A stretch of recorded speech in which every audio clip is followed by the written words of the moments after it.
Hey, and welcome into the Big Ten Huddle. I'm your host, JR, and we are talking all things Big Ten Media Days. Day 3, the final day of Big Ten Media Days. Have had so much fun covering this. Zach the first night, Ryan Winter last night. I got Big Jeff with me here once again on Thursday night. Normally we do our Big Jeff's Insights, but we went ahead and put this off as a Big Ten Media Days episode instead. Not as much to talk about in this one as we had the past 2 days, but we did have Greg Sankey essentially officially creating the rivalry on Twitter. If you did not see, not too long ago, he tweeted out that other conference, which James Franklin said, which also alludes to the rivalry of Ohio State and Michigan with that team up north, I do believe. And I think it's official. I think we have a rivalry between the Big Ten and the SEC. So if you hate the SEC and you're a Big Ten fan, go ahead and hit that like button, subscribe, give us a comment, letting us know that you hate the SEC just like the rest of Big Ten Nation, and know that you can catch us on Mondays through Fridays on podcasts, Sunday, Tuesday, and Thursday nights at 9 o'clock on YouTube. Jeff, what are your thoughts on the new official rivalry of the Big Ten and the SEC? It shows where we've got under their skin for sure. He spent most of his remarks in SEC media days, talking about their schedules and everything instead of results. So that's a good thing. And but TD didn't have to go in too much depth on that. I mean, when you know you're good, you don't have to talk about it a lot. It's true. And here we are talking about the Big Ten because we know the Big Ten is looking pretty good right now, and we're excited about it. We got a lot to get to tonight. First thing we'll do is we'll get to the comments. We'll see who's here. Only Max here so far. He says, any thoughts on the recent executive order on the NIL signed a few hours ago? Thank you for your attention on this matter, in all caps. Yes, always, Max, always. Like the joke there. Yeah, I'm going to do a video on it at some point. I got to let it, number one, digest a little bit more, and number two, I need to find a way to talk about it where it's not political, where it is focused on college football, because unfortunately, this is going to become a political thing, and I don't want it to become a political thing. So, Jeff, do you have any big thoughts right away to give to the people before we move on? I mean, it's such a major topic. It's hard to this wasn't like a talking point in Big Ten Media Days where we can briefly talk about it. So I stand by what you just said, JR. It probably deserves its own, I don't know, might be a full episode, but at least where it's the main topic of one of the episodes in the future here on the Big Ten Huddle. Yeah, I'll probably do a video on it Friday, maybe Saturday, probably Friday if I do. If I don't get to a Friday, Zach and I might talk about it. But yeah, that's going to be one of those touchy subjects there. Not necessarily because it's a bad thing or anything like that. It's politics, and I'd rather not mix my college football show with politics. But here we are, 2025. That's what it's come to. So we got a lot to get to in this episode of the Big Ten Huddle. First, we'll get to Iowa. Kirk Ferentz. Jeff, I tweeted it out early on. Kirk Ferentz doesn't get enough respect. I mean, for him and who he is, what he's done at Iowa, we give him a hard time on here a little bit. I think I stick up for him a little bit. I know Zach has given him a hard time, but even Zach sent out a nice message today about Kirk Ferentz. You've been probably his biggest advocate on this show, I would say. He had an interesting Big Ten Media Days. He says that there will never be another coach who sticks around 27 years like he has. I thought that was that was interesting for him to say, and I don't think he's wrong in that. I think he's right. Talking about Mark Gronowski, the QB, he says the whole room is an upgrade from what we've had the last 2 years. Time will tell how things work out. We anticipate Mark will be our starter. We anticipate a healthy two-man competition a year from now. And then in addition to that, he said, or it was talked about that he is 1 win away from tying Woody Hayes' all-time Big Ten wins record. Like you said in your notes, crazy consistency. What are your thoughts on Kirk Ferentz in Iowa Big Ten Media Days? Yeah, that's the first thing to say is just, people get frustrated because he hasn't had that big mega year, making the playoffs or anything. But gosh, he just wins, Kirk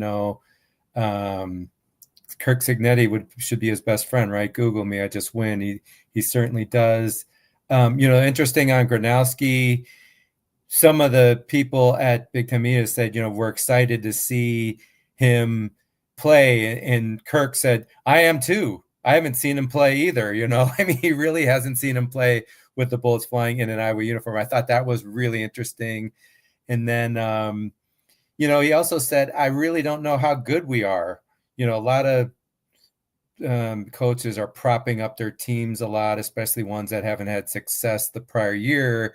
And so he's interesting. He has consistent success, and yet he's saying, I don't know what we have. He's just kind of being honest, but he's confident in what he does.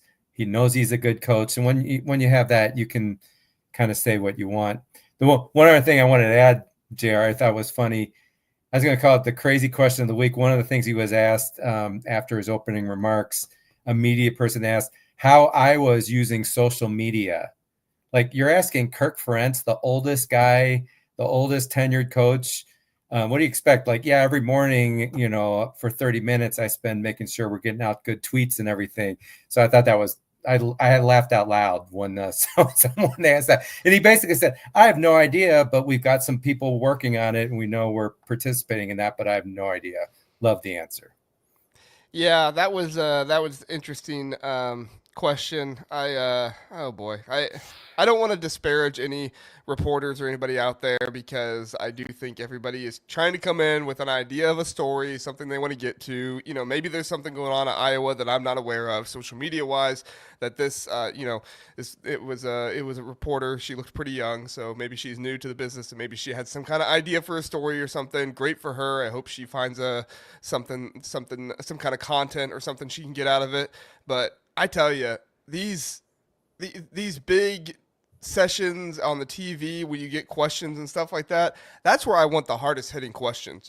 I want the questions about, like, what's your left tackle doing, or like what, I think there was a question to Lincoln Riley about like one of his cornerbacks or something like that. Don't get me wrong, those guys deserve to be talked about, but give me the big hard hitting questions. When the one guy, I think it was a Locked On Sports guy for USC, asked about the Notre Dame rivalry, I was like, yes, that is exactly what we want to be hearing about. And for the Iowa people to kind of start asking questions about Mark Gronowski and stuff like that later on, I thought that was good. But I would have loved a question about Mark Gronowski, or a couple more questions about Mark Gronowski there in the big session, because he's somebody that Iowa fans should be very excited about, and he's somebody that Kirk Ferentz should be talking about a lot. I know he's not a star true freshman like a Bryce Underwood or something like that, but he is a huge addition to the Iowa team, and he's gonna be make or break for them this season.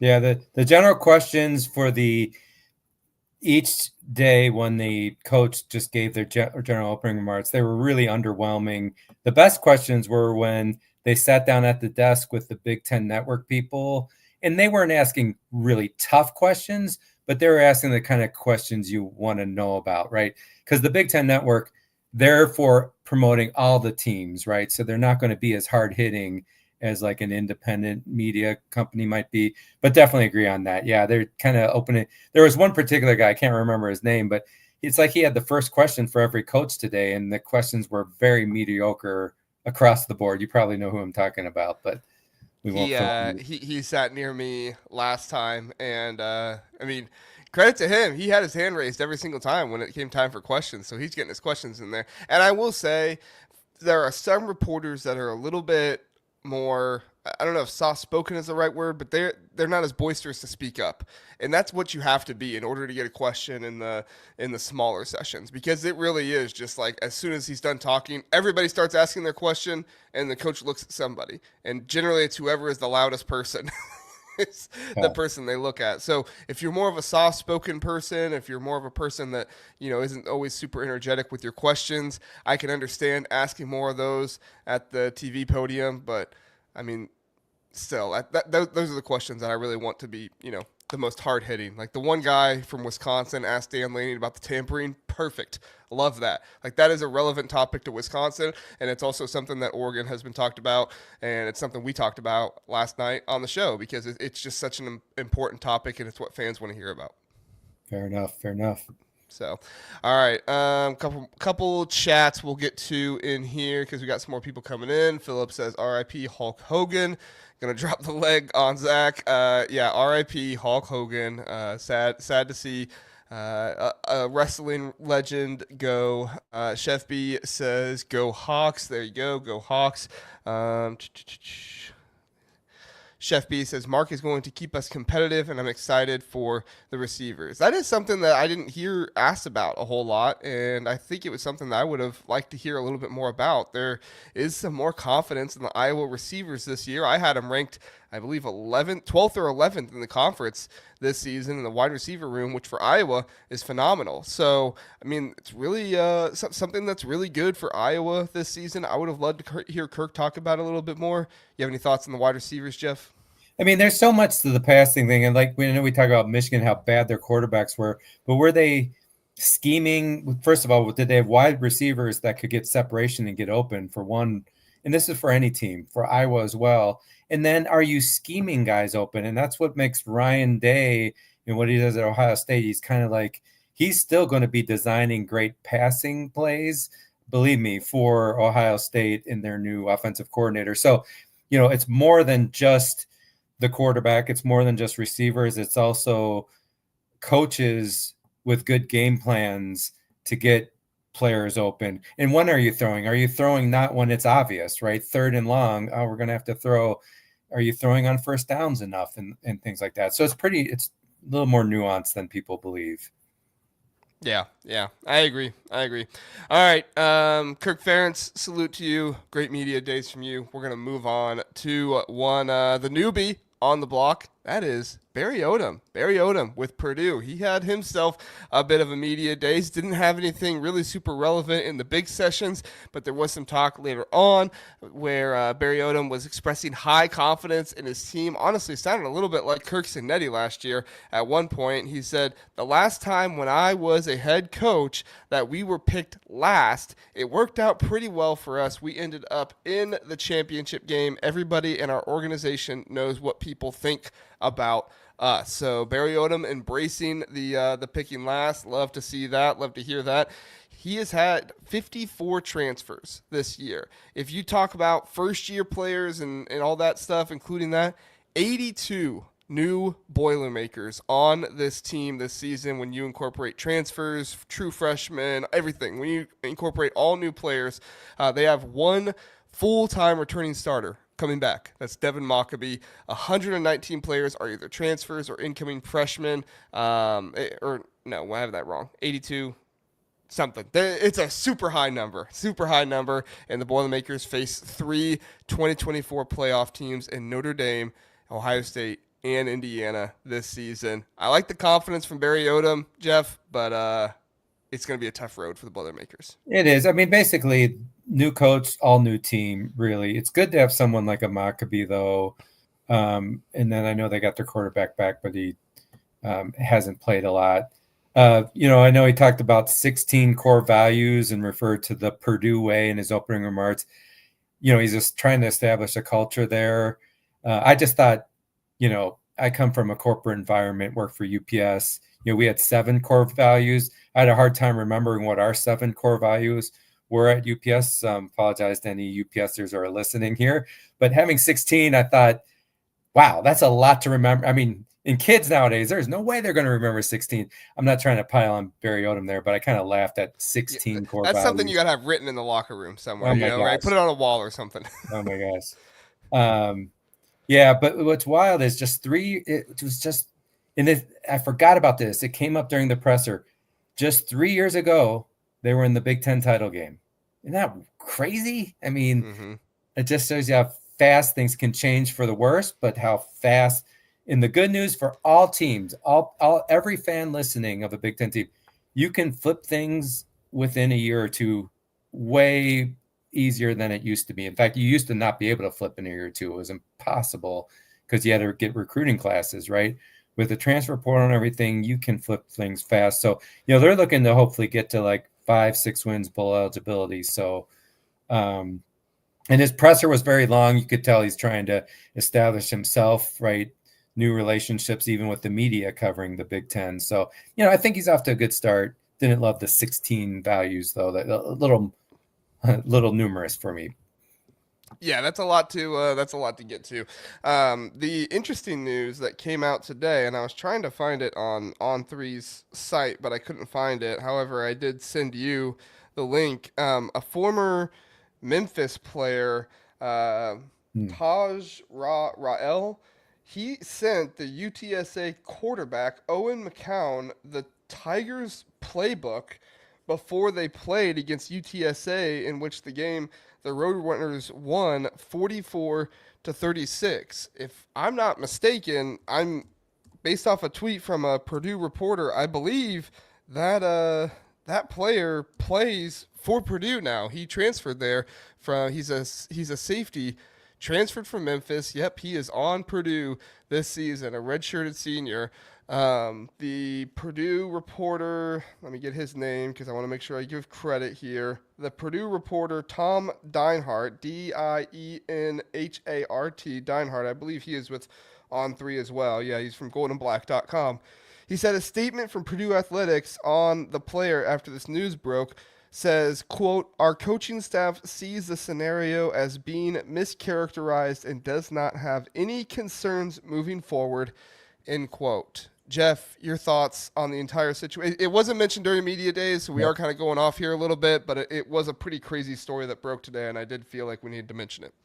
So I'm just going to say, until I have a chance to look at that more, I'm not going to make a statement on saying, oh, this is bad or Purdue's trying to cover up or anything.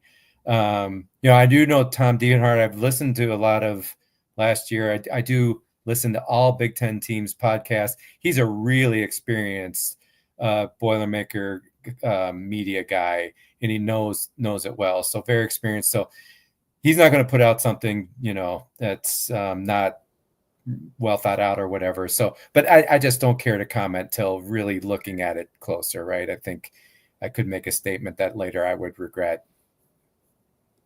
Yeah, I mean it's just such a crazy situation. I'm with you on Tom Dienhart. This isn't some newbie reporter that's just putting something out there that maybe he got really quick and didn't really research it a whole bunch. Dienhart is a longtime reporter for Purdue and somebody that does good work there. And goldenblack.com, regardless of what you think of On3, I think they do really good work over there. It's one of the sites that I listen to, and it's a podcast, or it's one of the sites I read, and it's a podcast that I listen to as well. So I tend to believe him.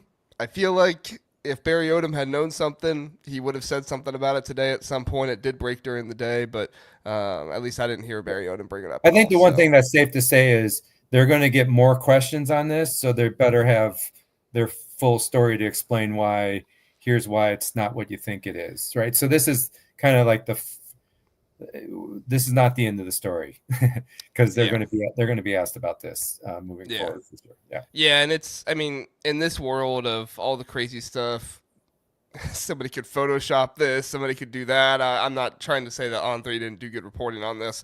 I'm just saying that there's so much different stuff that could happen, and it's all crazy. College football is just insane right now. So we hope nothing happened, and Taj Rael can have a good career, finishing his career at Purdue, and it can end well for him. So, all right, Jeff, you ready to move on to UCLA? Nico?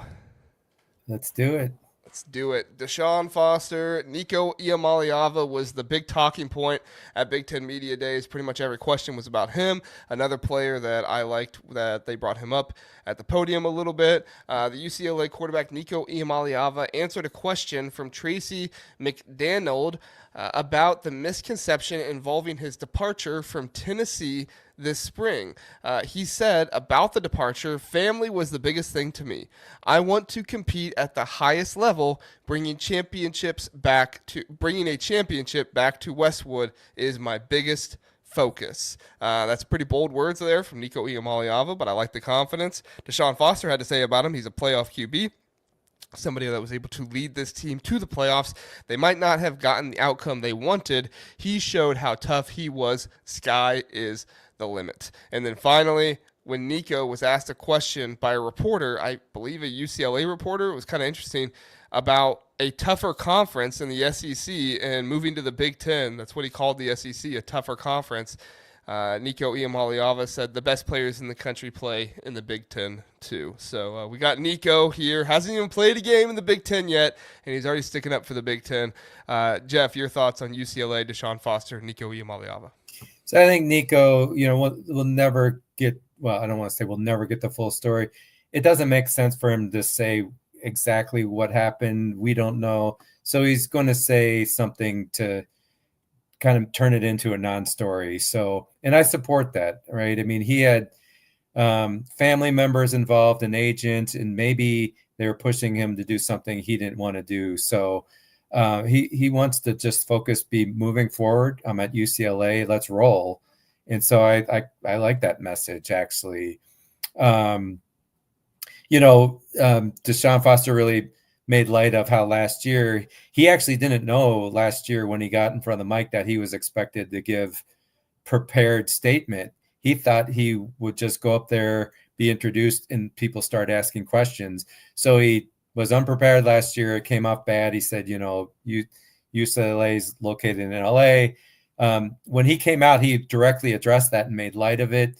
That's the thing to do. In a lot of ways, it doesn't matter what the media thinks of him. One thing I know, and everyone's talking about this, but I wrote about this all through last year watching UCLA. They played their butt off for that guy. It is a great sign for them. I mean, they play really hard for him. So you can tell, unlike Mike Loxley, who said he lost the locker room, Foster's got the locker room, and that's a big deal. And they're recruiting better now. They've got a top level quarterback. The question's going to be, can they protect him? And then we were talking about earlier, can the receivers and can they scheme him to get open? And that leads to, a few questions on the new offensive coordinator. So Tino Sinceri was it quarterback's coach for Indiana last year? Was that what he was? Yeah. So he was with Indiana last year. Key part, co-OC, key part of Curtis Rourke, being basically having the second best stats, I think, last year in the conference. And that's why UCLA hired him. So if Sinceri does anything like he did with Indiana, their passing game should improve for sure. And that bodes well for UCLA. The only other thing I want to say about UCLA, they averaged over a little over 3 yards rushing last year, last in the Big Ten. I mean, that's really bad, 131st in the nation. And that's after the prior year under Chip Kelly, they were 16th in the nation in rushing offense. So to me, that's one of the biggest things they do need to address. It didn't come up today, but that does tie back to Tino Sinceri and the importance of his hire as well. Yeah. Max, he was the co-OC.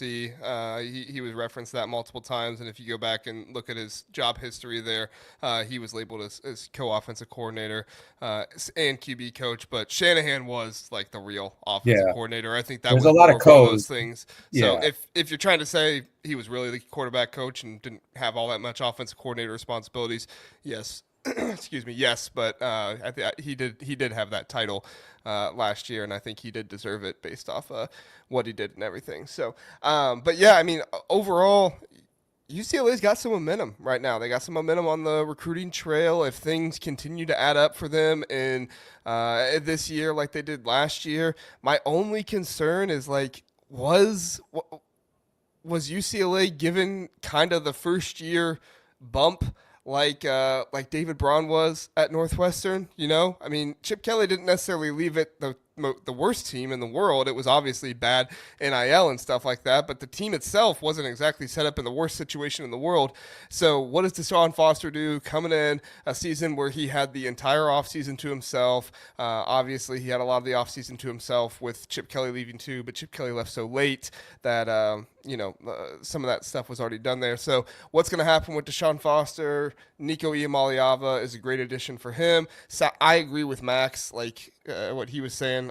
If I can find the comment up here, he said he thinks it was more his family and his agent and less Nico himself. That's kind of the vibe I get from whenever I hear Nico talk. He doesn't give off that vibe of super entitled, just give me my money type of guy or whatever. He really does come off as a really good team player, and I was really impressed with him last year in that playoff game against Ohio State when it looked like Tennessee didn't really have a hope. he was still balling. He was still out there playing hard, playing tough, sacrificing his body for his team, and it looked like the team really accepted him well. So I got really nothing against Nico Iamaleava.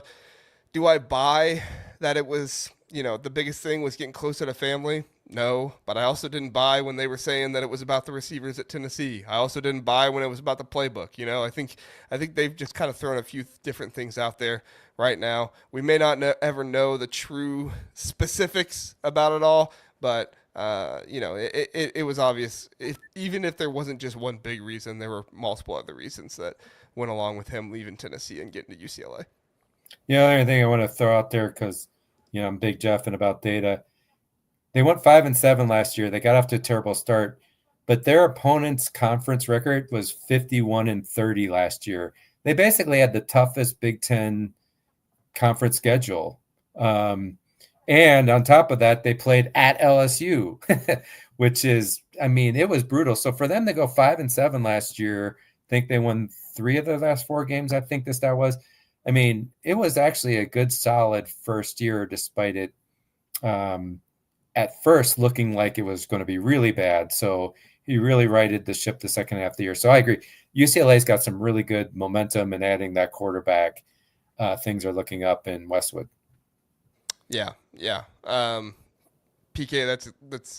that's what I said. I don't know if maybe I said something incorrect if I did, but Centino was the co-offensive coordinator and the only QB coach. Yeah, I never said he was a co-QB coach or anything like that. So if I misspoke, I apologize, guys. That's what I meant. All right, let's get to Michigan State here, Jeff. Michigan State, Jonathan Smith answered a lot of questions about Aiden Childs, some confidence there.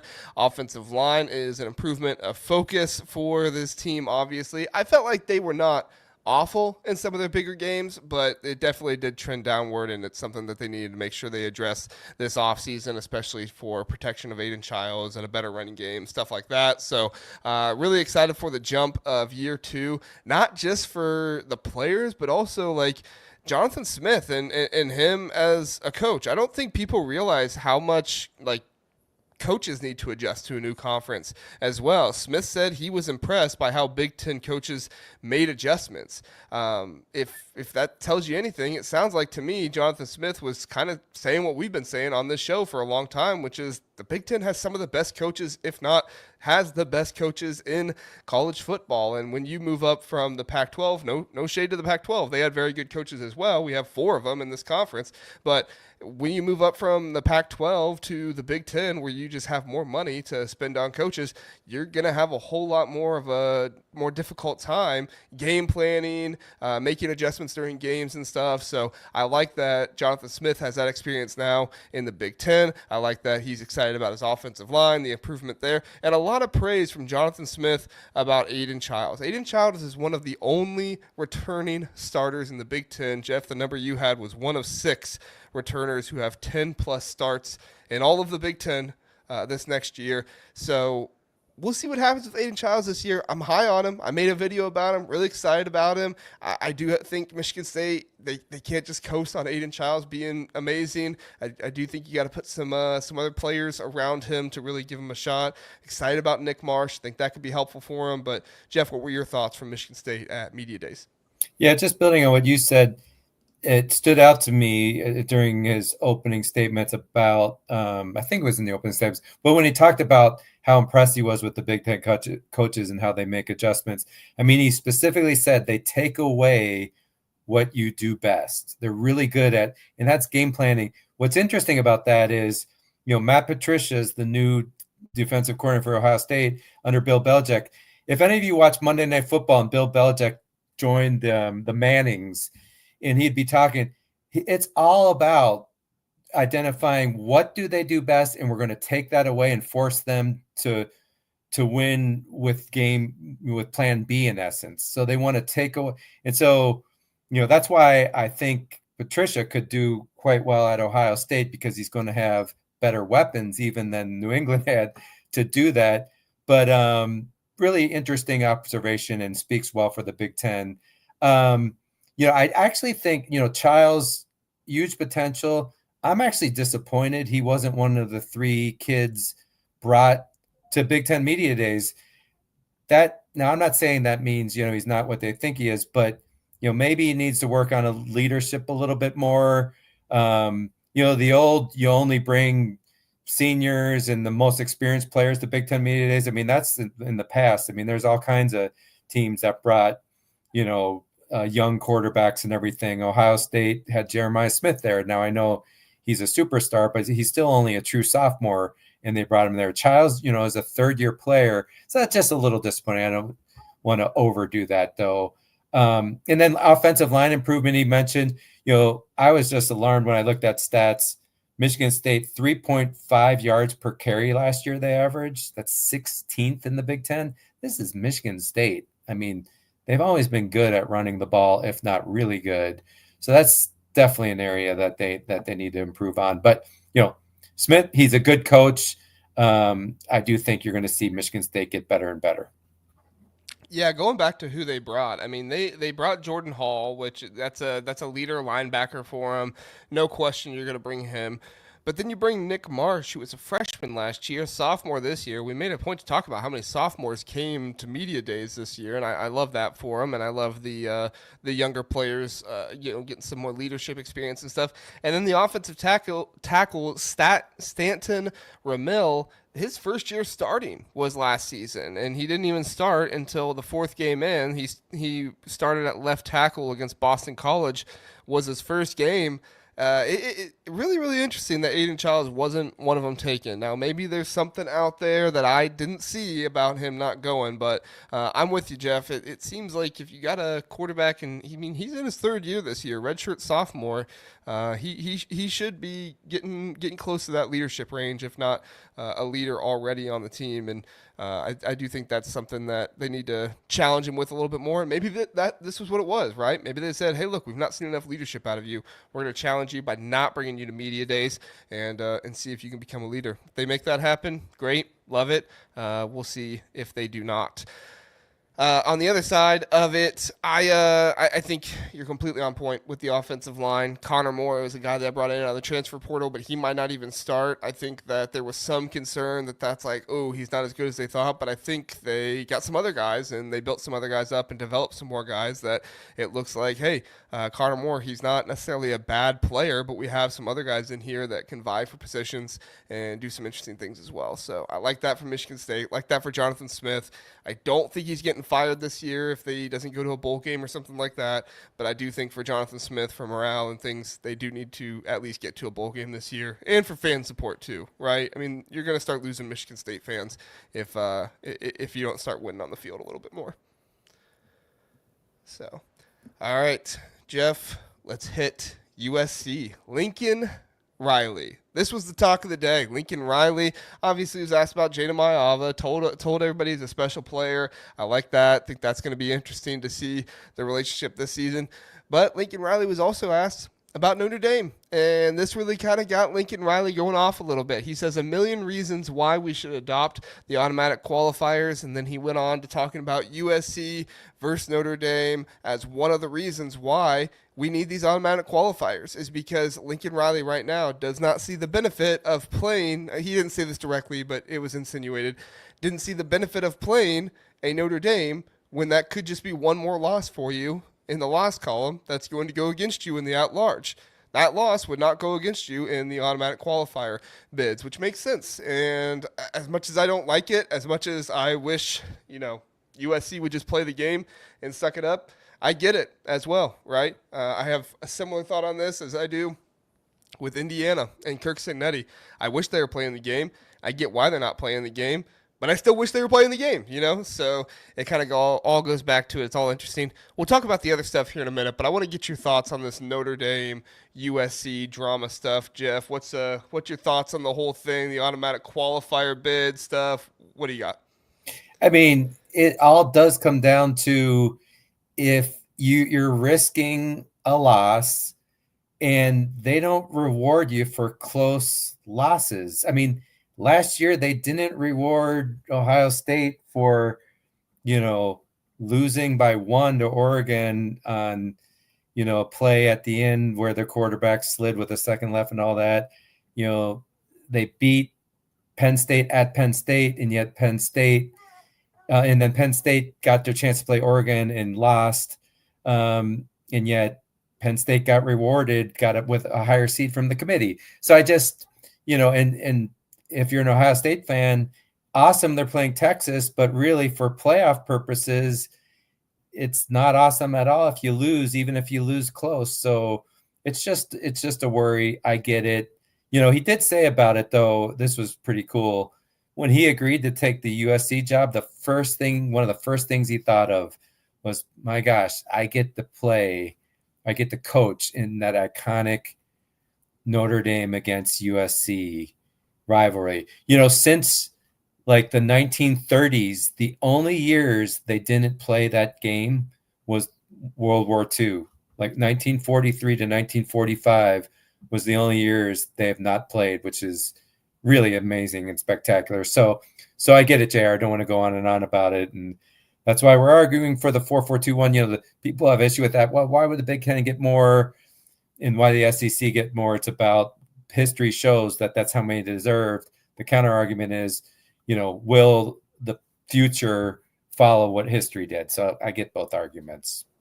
Totally. And Joe brought up a great point in here. USC opened with LSU. They ended the year with Texas A&M. They had Notre Dame in there. They played 11 Power 4 teams on their just regular schedule. They played 12 overall when you count their bowl schedule. Jeff, do you know where USC ranked in strength of schedule last year? I don't have the strength of schedule. I have it up. I was just going to see if you could guess. Yeah. Oh, you want to guess? Top 10, I'll just say. No, not even top 20. Well, and that's because the Big Ten teams they happen to play had enough with big losses. So the kind of they went to Michigan and they played Penn State. So but 36 and 45 were the conference records of the teams they played in conference last year. So 9 games under 500, that's how it ended up. Now, it doesn't help when you don't play Ohio State, last year as an example. Yeah. But I think that was part of it. I just look at the team that's right next to him on the strength of schedule. The team that's right next to him is Clemson. Clemson last year, they played South Carolina and Georgia. So they played 2 good SEC teams as well. Obviously, Georgia head and shoulders above, LSU and Texas A&M. But it's not like Clemson had anybody, any other world beaters on their schedule. They didn't have a Penn State on there. They didn't have anybody like that. They had SMU on there because of the championship game. But I don't know. I see USC's schedule as being much more difficult than Clemson's. They played the Citadel, Pitt, Virginia, Wake Forest, App State. In most years, clearly they will, because the ACC, unless Florida State and Miami really get rolling again consistently, Clemson's schedule is going to be easier just by definition, right? I mean, the big challenge with the Big Ten is the schedules vary so much. Everyone talks about Indiana's schedule, and don't get me wrong, they were killing teams, though. It's one thing to be winning by a little. They were just destroying teams. Illinois, meantime, they were barely squeaking by people. They were 5-1 in one-score games. 5-1. So it's just these really dramatic, unbalanced schedules. We just kind of have to live with it. But what it causes you to do is, one of the things we can control as a team is who we play in the non-conference. And that means without the guaranteed number of teams, you're going to more likely to say, let's not play that tough team. Yeah, because we already got 9. Yeah, we already got 9 conference games. Why risk a loss when your conference already has a guaranteed loss, So, Trojan Fight, appreciate you being here. He said, would Ohio State add a yearly game versus Notre Dame in addition to playing Texas type of game every year? That boils down to get just one cupcake game. Yeah, it's exactly what you're saying there, Trojan Fight. Like, Ryan Day talked about it. He even said, they have Alabama and Georgia. He didn't reference those teams in particular, but those are future games on the schedule for Ohio State.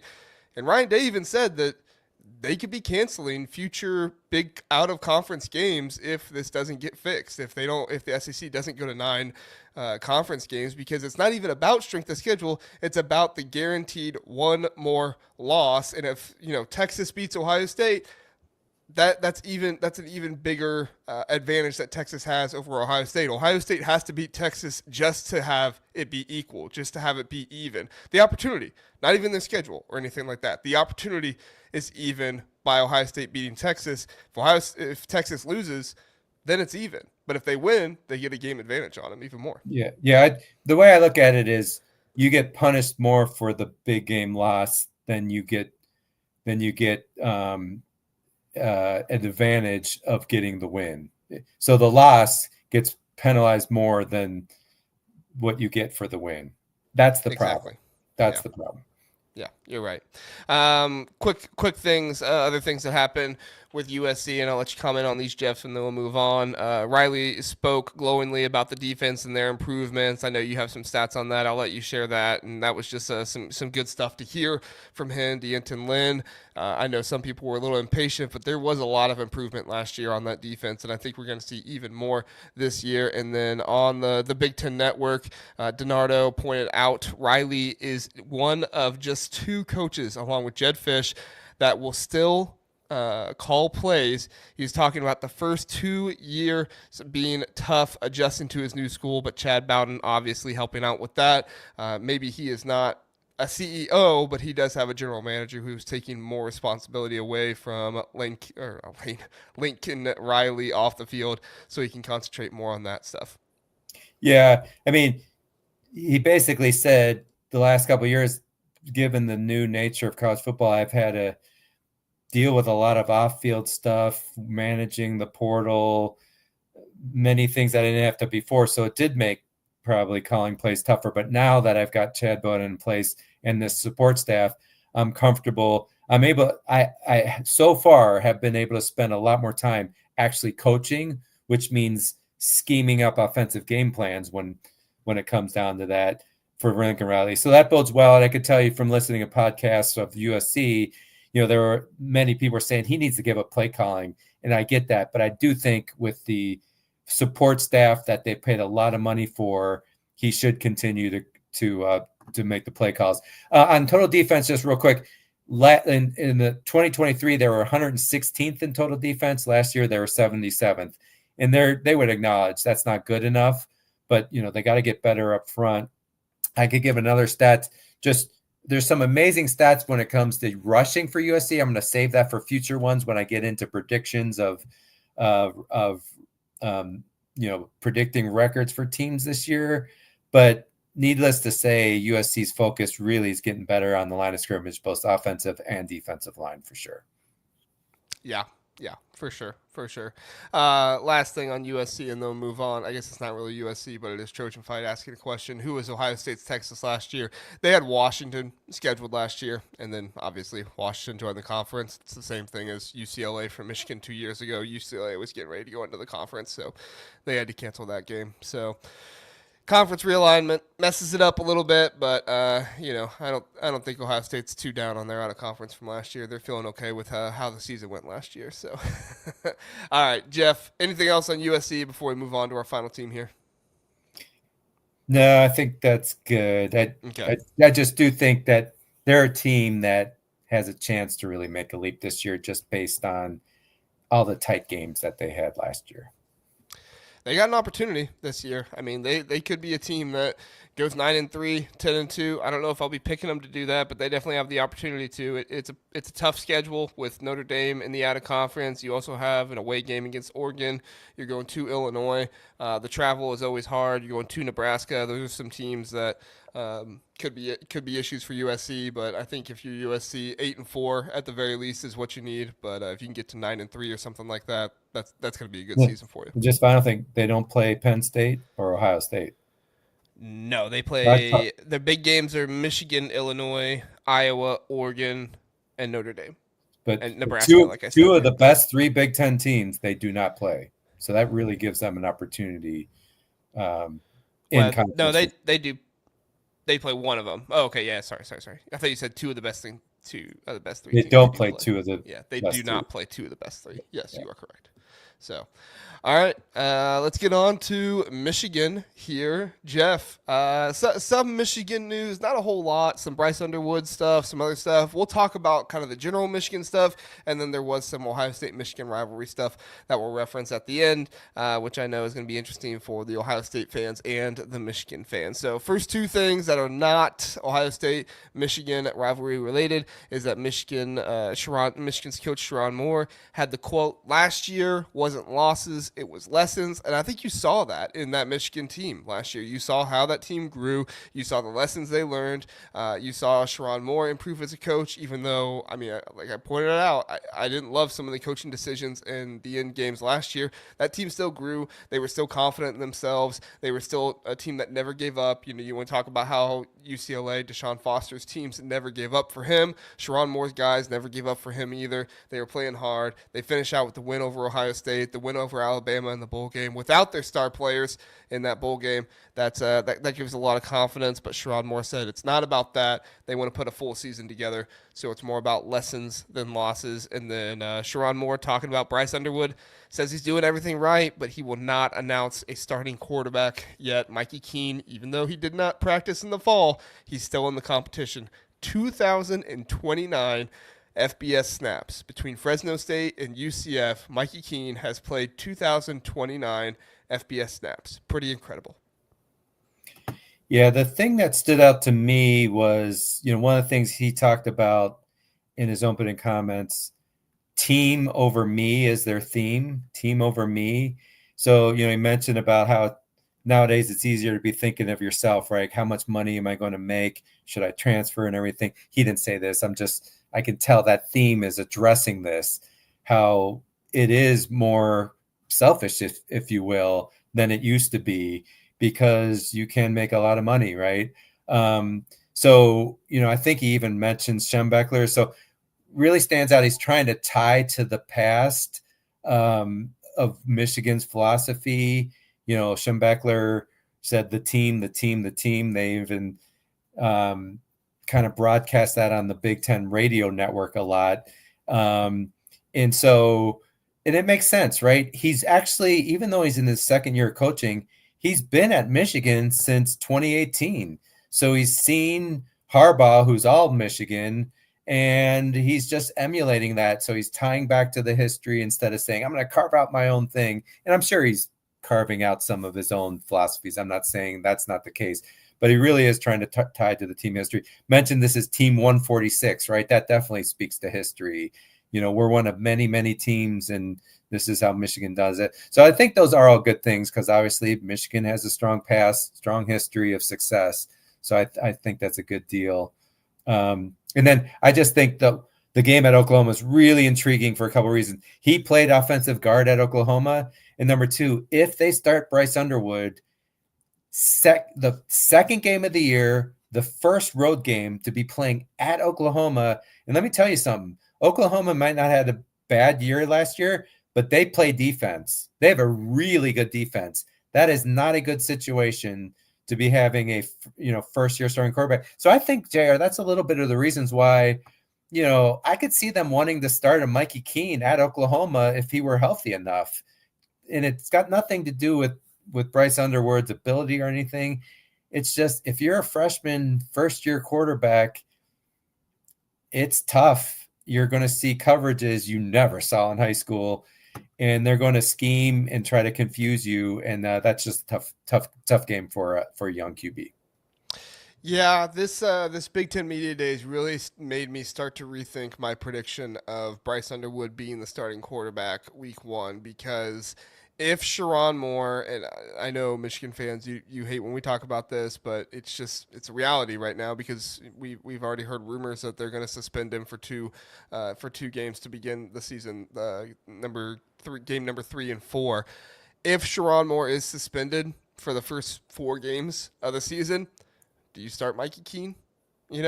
Just a little bit more of a veteran presence. You don't have your head coach there. You need somebody out there that can kind of keep the team stabilized a little bit. You start Mikey Keene, and you know what? If you start 2-2, I don't think Michigan will start 2-2. But if you do start 2-2, losing to Oklahoma and Nebraska both, then no harm, no foul. You throw Bryce Underwood out there as the schedule gets a little bit easier. I mean, it's not necessarily the easy schedule, but a little bit easier with not so many tough road games. The schedule gets a little bit easier. Bryce Underwood can come into his own a little bit more. He's been to some games. He's seen some hostile environments. He plays in some more. I could see a possibility that Mikey Keene starts week 1. I still think it's probably going to be Bryce Underwood, but based on Sherrone Moore talking to Mikey Keene up today and stuff, if he's healthy, I think there's a chance we see Mikey Keene starting week 1. I mean, here's something else to think about. It doesn't have to be all one or the other. What if you had your bets and you start Mikey Keene because he's the veteran, but then you bring in Underwood and have the packages for him, plays Kinda he's going to thrive on. Year. And then if he really thrives, though, and it's clear he's just he's everything and all that we were hoping, then you just go with them, right? And so I could see that scenario for sure. And when you think about it for Underwood, it would take a little of the pressure off knowing, hey, I'm going to not start. I'm going to come in the right situation, have plays that I know what the plays are going to be, right? That's what they do. They put together specific packages for quarterbacks and say, when he goes in, here's the first 4 plays you're going to run. I could see something like that, and it would make a lot of sense. Yeah. It would.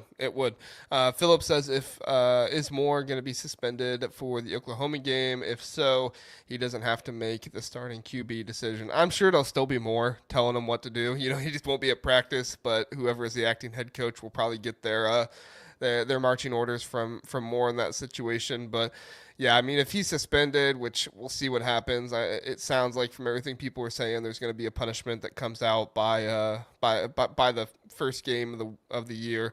But there's also rumors that Michigan might appeal it, and if they appeal it, then it doesn't actually happen until it's finalized. So I don't know. It's like we talk about this every time. It's like I don't even know what's going to happen. So let's just wait to talk about it until it gets there. But even if Moore is the head coach, I could still see a scenario where Mikey Keene is the starter, just to try to ease Bryce Underwood into it a little bit. But I fully expect that Bryce Underwood will be the starter by the end of the year. That Ohio State game at the end of the year, Bryce Underwood will be starting that one. I fully expect that. I agree with that. Speaking of Ohio State, Michigan, some comments from the Michigan side. Michigan's Sherrone Moore said there will be no more flag planting. Jeff, the Ohio lawmakers couldn't get it done, but Sherrone Moore got it done. No more flag planting for Michigan, not just against Ohio State, but anybody. He said he really wants to emphasize winning as a team, being together as a team.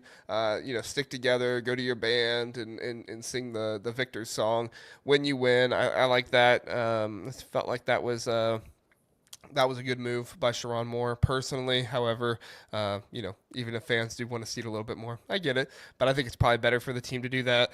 And then Derek Moore doesn't believe Ohio State's national championship is a, quote, real win. He said he does congratulate them on the win, and they got the win. But it's not a real win unless you beat your rival, he said. And that was a little bit of an interesting quote. But Sherrone Moore took it a bit of a different way. He said they won. They won the national championship. They were the best team at the end of the year, so I give them all the credit that they get.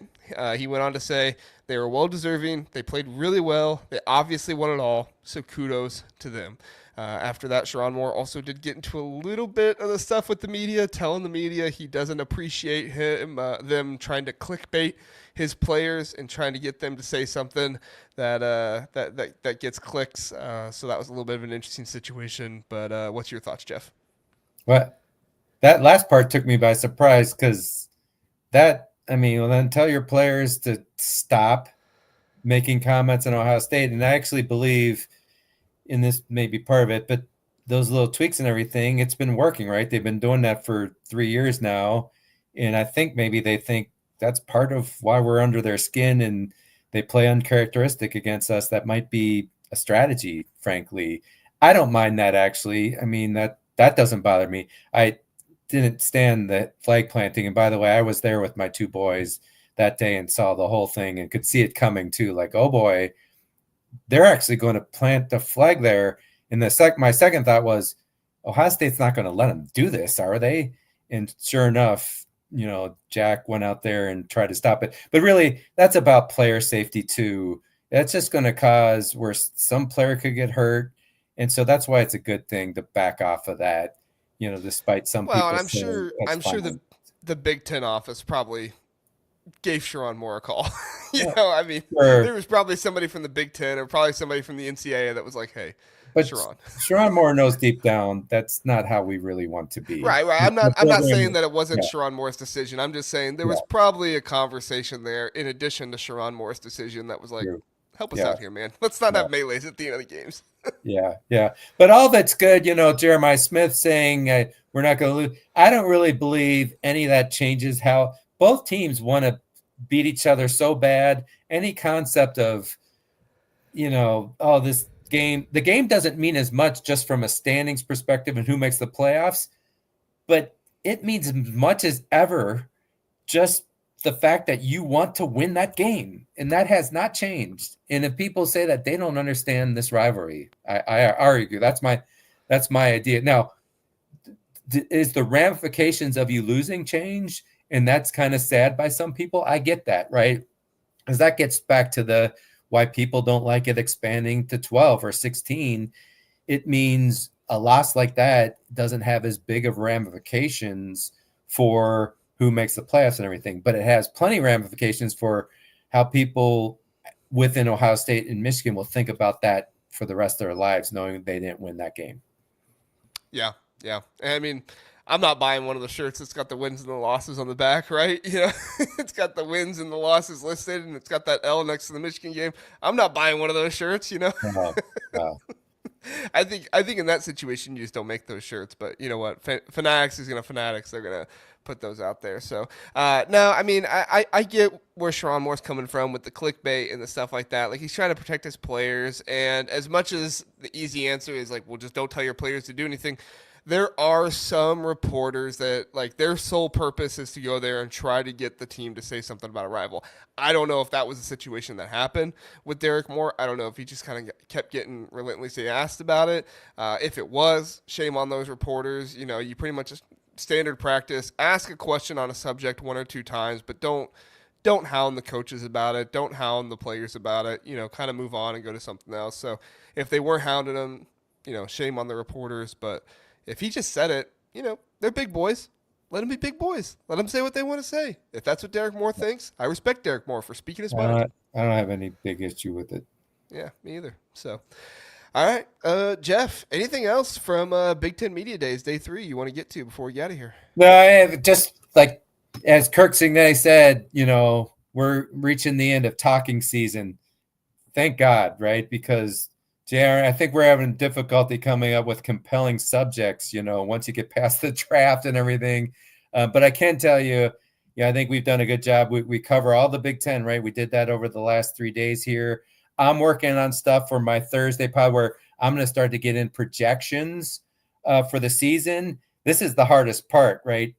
It's harder than ever with all the transfers and teams changing personnel so much. It's harder than ever to project how teams are going to do within a season. But that's what we're really going to get into here within the next month. So I'm working on stuff. It's going to have a lot of numbers backing it. So very excited for that. So, you can get my stuff at bigjeffsfootball.com and then on X, Big Jeff's FT Ball.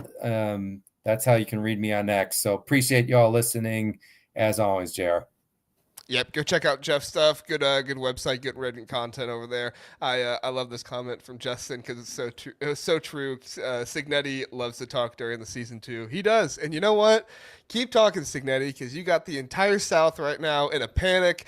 They're all creating graphics. They're all going to their metric machines and trying to find whatever metric they can. I love this new Big Ten SEC rivalry. I think it's awesome. I think it's so much fun for the sport. I think it just adds one more layer to everything that's going on in college football right now. And you know what?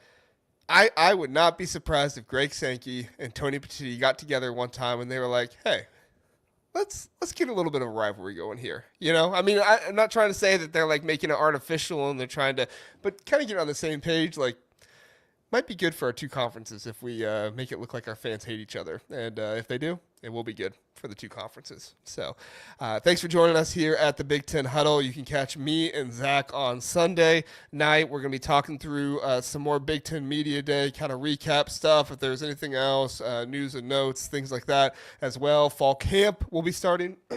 Fall camp will be starting on the 28th for certain teams like Nebraska, teams like that are going to be playing on August 28th. They can start 30 days before, so you'll be seeing some of those teams start on Monday, and we'll be able to actually talk about some more camp stuff. It'll be fun. It'll be a good time, and we'll get to talk about actual football. We are almost a month away from real actual football being played. It's going to be a great time. If you love it, hit that like button, subscribe. We appreciate it. Have a good one, everybody.